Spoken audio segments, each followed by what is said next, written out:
Jeová é um Deus maravilhoso. Ele nos ensina a sermos amigos da paz.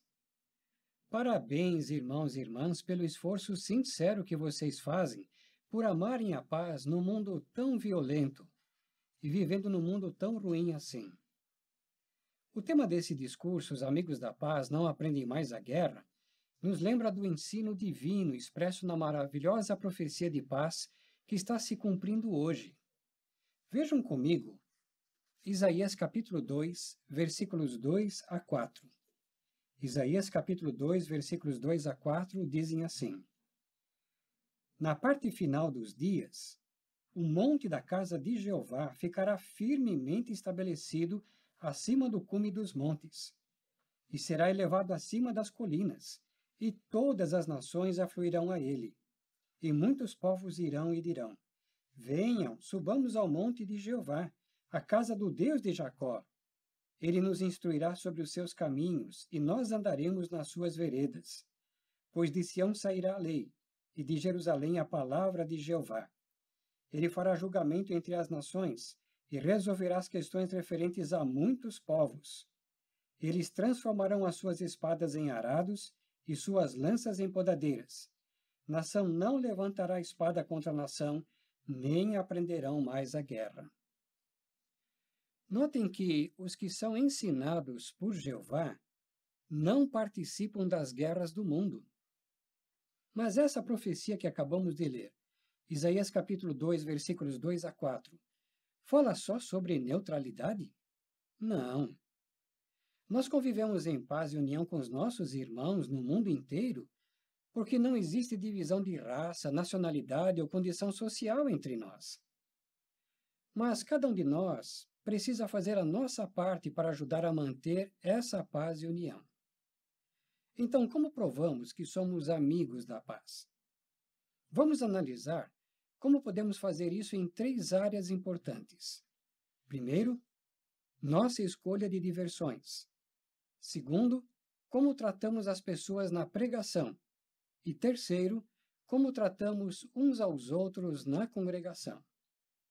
Então, vamos analisar a primeira área em que provamos que somos amigos da paz, que é por odiar diversões violentas. Talvez alguém pergunte: será que a violência na TV, filmes, livros, músicas e videogames ou outra forma de entretenimento influencia mesmo as pessoas? É verdade que aqueles que lucram com a violência costumam dizer que seus produtos são inofensivos. Mas eles estão interessados não em que você seja um amigo da paz. Eles estão interessados em ganhar dinheiro vendendo seus produtos. Mas pense, para influenciar as pessoas, empresas gastam bilhões de dólares em propagandas na TV, algumas com duração de apenas 30 segundos. Assim, será que faz sentido achar que um filme ou um jogo de videogame cujos heróis sejam violentos terá pouca ou nenhuma influência em nós? O entretenimento do mundo está cheio de violência e, de certa forma, ensina a guerra.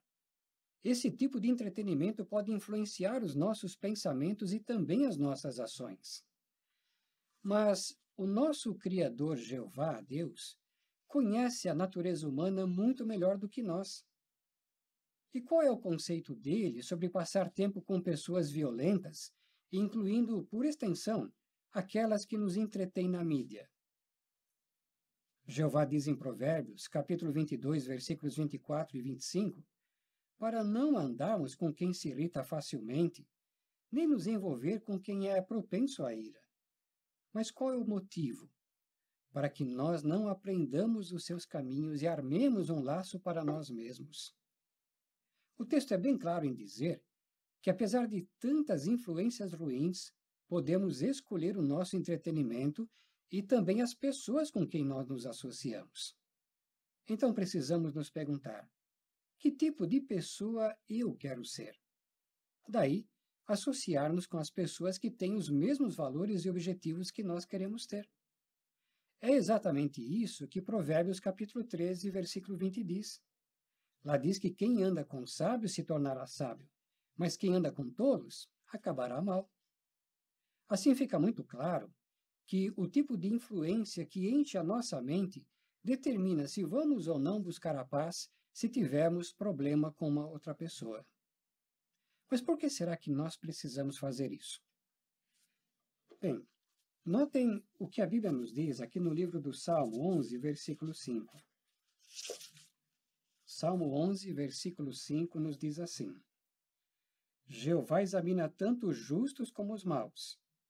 Ele odeia quem ama a violência. Notem que aqui disse claramente que Jeová odeia quem ama a violência. E nós, como servos de Jeová, precisamos aprender a odiar a violência, assim como Jeová odeia. Lembram-se por que Jeová resolveu trazer o dilúvio? Jeová odeia tanto a violência que Gênesis capítulo 6, versículo 13 diz que foi por causa dos hábitos violentos das pessoas que Jeová já destruiu o mundo inteiro lá no dilúvio. E Jeová não mudou o seu modo de pensar a respeito da violência. Então, por que devemos levar bem a sério a escolha de diversões? Vejam que Jesus mencionou em Lucas, no capítulo 6 e no versículo 45. Lucas, capítulo 6, o versículo 45 diz assim: O homem bom tira o que é bom do bom tesouro do seu coração, mas o homem mau tira o que é mau do seu mau tesouro, pois a sua boca fala do que o coração está cheio. Então nós precisamos levar bem a sério esse assunto, porque nossa escolha de diversão vai mostrar o que temos no nosso coração. Se nos sentimos atraídos a diversões que incluem alguma forma de violência, precisamos pedir ajuda a Jeová para parar de nos divertir com as coisas que ele odeia. Podemos também falar com um cristão maduro sobre o problema e pedir sugestões e ajuda para acompanhar o nosso progresso. E aí, deixar Jeová nos ajudar a cultivar paz, bondade e autodomínio. Essas são qualidades que 1 Pedro capítulo 3, versículo 11 diz que nos ajudarão a buscar a paz e nos empenhar por ela. Vamos agora analisar a segunda área em que provamos que somos amigos da paz, que é por ser amigo da paz na pregação. Mas por que algumas pessoas ficam irritadas quando partilhamos a mensagem de paz com elas? Um motivo é porque alguns se opõem à verdade.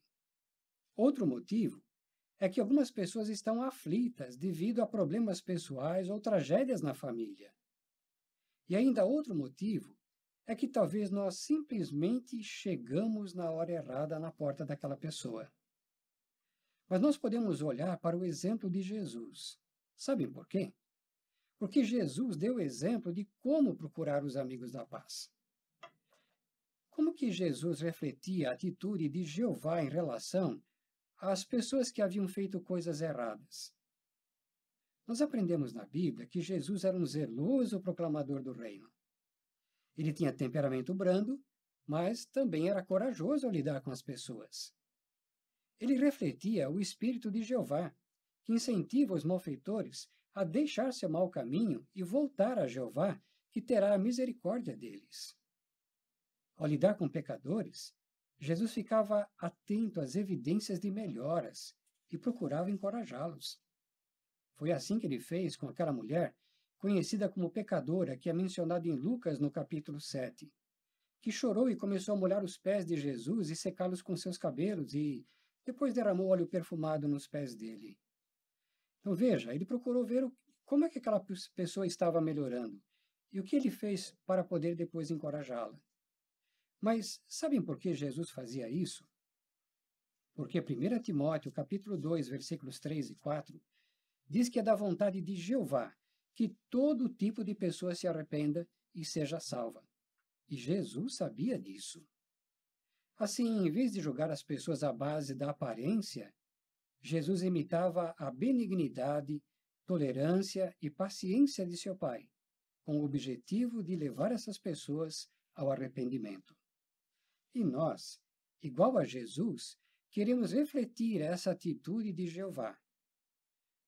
Mas vamos ver outro exemplo que Jesus nos deixou, lendo Mateus capítulo 12, versículos 19 e 20. Mateus capítulo 12, versículos 19 e 20. Aqui citando a profecia de Isaías, Mateus disse: Não discutirá, nem gritará, e ninguém ouvirá sua voz nas ruas principais. Não esmagará nenhuma cana machucada, nem apagará um pavio que ainda estiver fumegando, até trazer a justiça com êxito.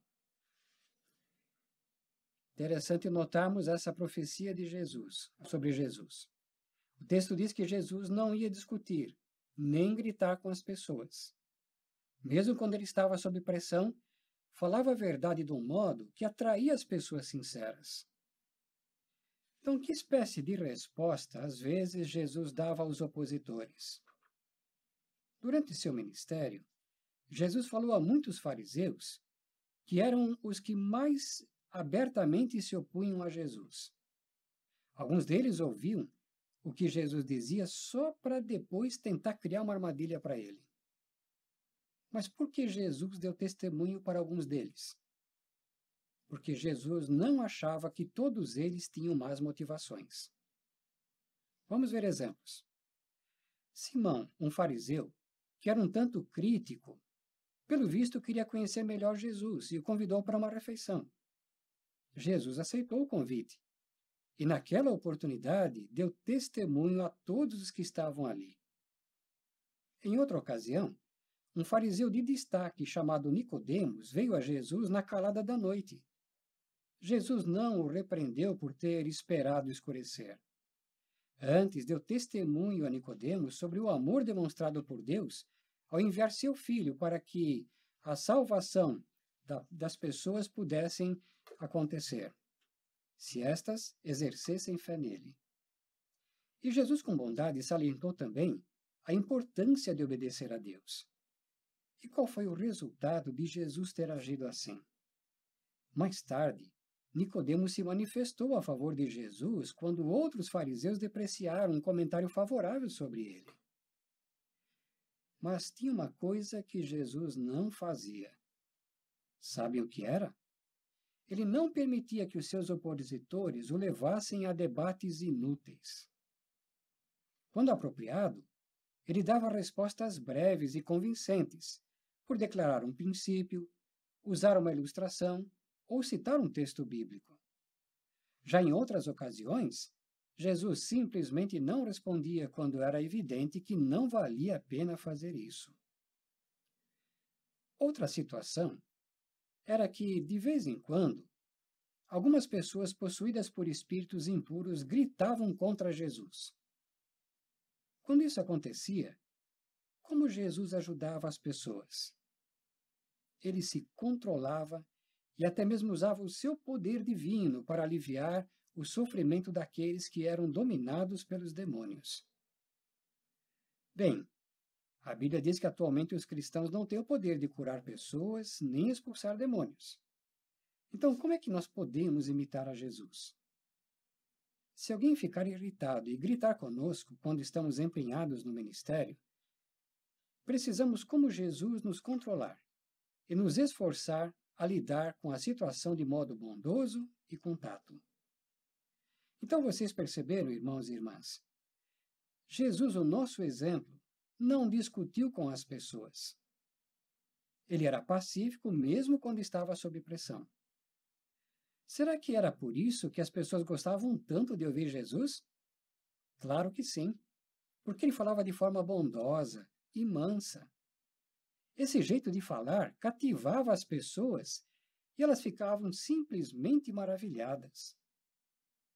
Esse exemplo de Jesus nos ajuda a ver que precisamos sempre nos lembrar de que nós levamos uma mensagem de paz.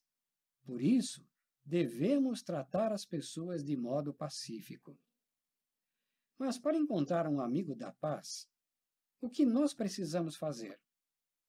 Veja o que a Bíblia nos diz em 2 Timóteo, no capítulo 2 e no versículo 24. 2 Timóteo, capítulo 2, versículo 24 diz: O escravo do Senhor não precisa brigar, mas precisa ser meigo com todos, qualificado para ensinar, precisa se controlar ao sofrer algum mal. Então, mesmo que a pessoa esteja irritada, precisamos sempre ser pacíficos, meigos, e sempre responder de forma bondosa e mansa, conforme vimos no texto. Isso está de acordo também com Provérbios capítulo 15, versículo 1, que diz que uma resposta branda acalma o furor. Então, uma coisa é certa. Não podemos controlar a forma como os outros reagem à nossa mensagem, mas podemos controlar a nossa própria reação. E nós teremos o privilégio de ensinar os caminhos da paz a milhões de pessoas que serão ressuscitadas. Mas como é que serão essas pessoas? Essas pessoas serão de diferentes origens, temperamentos e personalidades.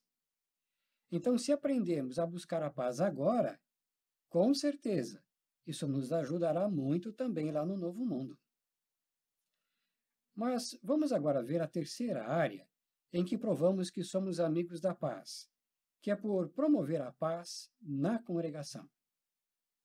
Então, o que nos ajuda a promover a paz na congregação? Vamos ver o que a Bíblia nos diz em Tiago, no capítulo 3, nos versículos 17 e 18. Tiago, capítulo 3, versículos 17 e 18 dizem assim: A sabedoria de cima é primeiramente pura, depois pacífica, razoável, pronta para obedecer, cheia de misericórdia e de bons frutos, imparcial, sem hipocrisia. Além disso, o fruto da justiça é semeado em condições pacíficas para os pacificadores. Conforme aprendemos nesse texto, a sabedoria de cima nos motiva a ser pacíficos e também pacificadores. No dia a dia, pode ser que talvez tenhamos que lidar com alguém que tem hábitos que nos irritem. Mas a sabedoria de cima é que nos ajudará a suportar e perdoar a pessoa, assim como o próprio Jeová faz. E por que é importante fazer isso? Porque 2 Coríntios, capítulo 13, versículo 11, diz que nós devemos continuar a viver pacificamente. E o Deus de amor e de paz estará conosco. Mas, irmãos, o inverso também é verdade. Se não continuarmos a viver pacificamente, o Deus de paz não vai estar conosco. Assim fica claro que a maneira como nós tratamos os nossos irmãos na fé afeta diretamente a nossa relação com Jeová. Mas talvez você pergunte: e quando alguém me ofende? Bem, a Bíblia diz em Provérbios, capítulo 10, versículo 12, que o ódio causa brigas, mas o amor cobre todas as transgressões. Nesse caso, um amigo da paz talvez prefira simplesmente deixar o assunto para lá. Mas e se um problema precisa mesmo ser resolvido? Jesus nos ensinou em Mateus capítulo 5, versículos 23 e 24, que se um irmão tiver algo contra nós, devemos fazer o que for preciso para recuperar a paz. E Jesus destacou que nós só vamos agradar a Jeová se nós tivermos bons relacionamentos com os outros. Por outro lado, se guardarmos ressentimento contra um irmão ou nos recusarmos a fazer as pazes, Jeová não vai aceitar a nossa adoração. Por isso, precisamos pedir sinceramente ajuda de Jeová em oração, para que nós possamos resolver logo esse problema. Mas reconhecemos que, às vezes, fazer as pazes pode ser difícil. Sabem por quê? Vejam um exemplo do que imperfeição pode fazer. Imagine que alguém critique e fale mal de você para os outros. E aí você fica com tanta raiva disso, perde o controle, fala coisas que logo depois você acaba se arrependendo da reação que teve. Aí você tenta se desculpar e fazer as pazes. Mas a pessoa não quer nem saber e continua ofendida. De início, você pode até pensar: por que eu tenho que continuar tentando? É ele que não quer fazer as pazes. mas ao analisar o seu modo de pensar, você percebe que precisa ser mais humilde e que tem a tendência de achar que sempre está com a razão. Você chega à conclusão que, de fato, precisa mudar. Você vai conversar com a pessoa de novo, pede desculpas, mas infelizmente a pessoa continua ressentida. E agora? Apesar disso, continue obedecendo a ordem de amar a pessoa e de ser perdoador, e orar a Jeová para que o assunto tenha um final feliz. Foi exatamente isso que Jesus nos aconselhou em Lucas capítulo 6, versículos 31 a 33. Lembram-se da regra de ouro? Temos que tratar todas as pessoas, assim como nós também queremos ser tratados. Mas vou mencionar agora uma coisa que esperamos que não aconteça. Mas pode ser que um irmão ou uma irmã da congregação comece a nos evitar e nem mesmo nos cumprimente.